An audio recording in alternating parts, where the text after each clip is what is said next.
Hey everyone, welcome to episode 8 of our Explainer series. Today, we're diving deep into some absolutely crucial 300-110 WLSD key topics, specifically focusing on WLC and AP high availability. I'm so pumped to have you here.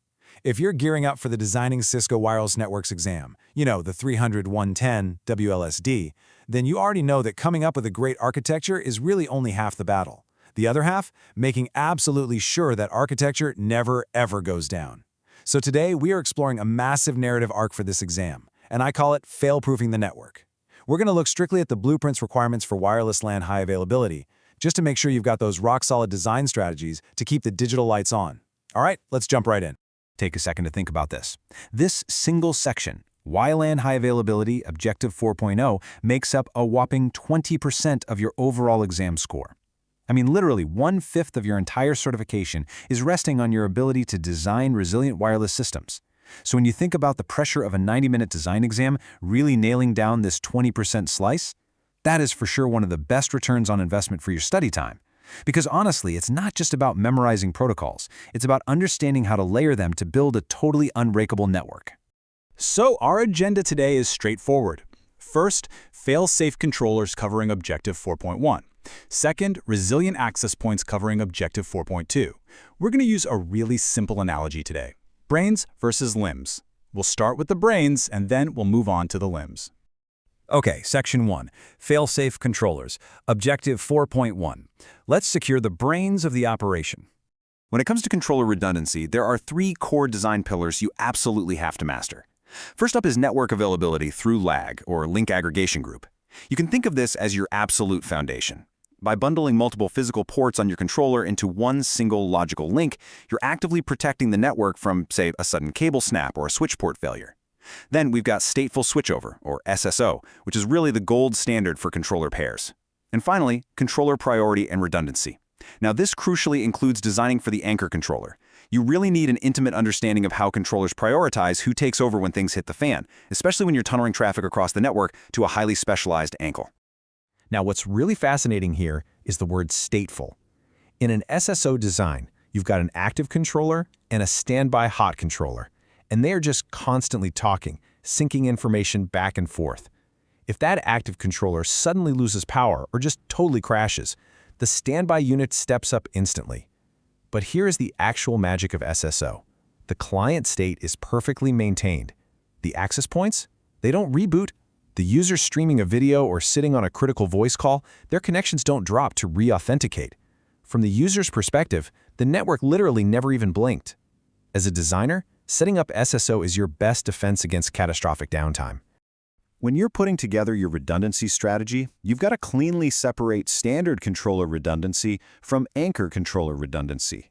Standard redundancy is all about your local primary controllers that manage everyday run-of-the-mill enterprise traffic. But an anchor controller? Totally different beast. It's usually tucked away in a DMZ to handle guest traffic or isolated subnets through mobility tunnels.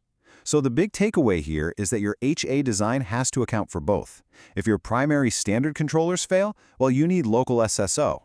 But if your anchor controller fails, your guest network is completely down, even if all your local APs are totally fine. Designing redundancy for the anchor is a highly specific blueprint requirement, so be ready for it. Okay, so we've locked down the controllers, we've got lag, protecting the physical cables, SSO, watching out for hardware crashes, and anchor redundancy, keeping the guests happy. The brain is safe. But what happens out at the edge? Like, what actually happens when a single access point suddenly loses its connection to that brain and just gets completely confused? Section 2, Resilient Access Points, Objective 4.2.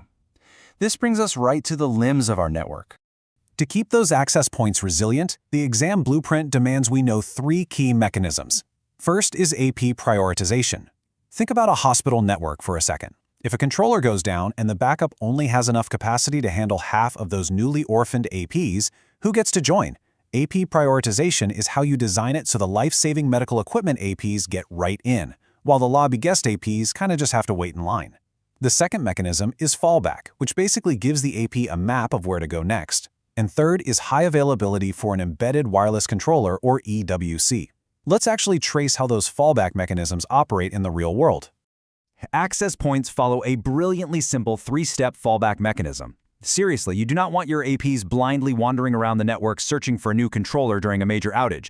That's a recipe for massive delays. Instead, you explicitly configure these steps in your design. Step 1. The AP already knows the exact name and IP of its primary controller. If that fails, boom, it instantly moves to Step 2, reaching out to its predefined secondary controller. If some absolute disaster takes that one out too, it moves right to Step 3, the tertiary controller. By hard-coding this logical 1-2-3 sequence, you're guaranteeing that the limbs of your network gracefully, predictably attach themselves to a new brain, keeping disruption to an absolute minimum. And hey, we definitely can't forget the final piece of Objective 4.2, the embedded wireless controller. In an EWC deployment, the access point itself is acting as the controller for a small branch or a remote site. So, how exactly do you design high availability when the AP and the controller are literally the exact same box? Well, you design EWC high availability by running an active EWC access point and a standby EWC access point at the same physical site. If the main one drops offline, the standby AP seamlessly promotes itself to become the active controller. The branch office stays totally operational, and you don't have to buy some expensive dedicated hardware controller for that site. Win-win. As you're prepping to conquer this 300-110 WLSD exam, keep the ultimate goal in mind. This 90-minute test is going to evaluate you on how well you integrate everything.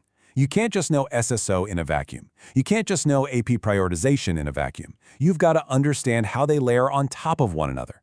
Mastering these interconnected systems, securing the core controllers, while simultaneously protecting the edge access points, that is exactly what proves you have the chops of a certified network designer. Which leaves us with one final challenge for today. If I handed you a blank whiteboard right now, how would you design a network combining everything we just talked about? How would you weave together lag, stateful switchover, anchor redundancy, AP prioritization, and that primary-secondary fallback to create a system with absolute maximum resilience? Take a little time to sketch that out, because that is exactly the mindset you need to absolutely crush the 300-110 exam. Thank you so much for hanging out with me for this explainer, and happy studying.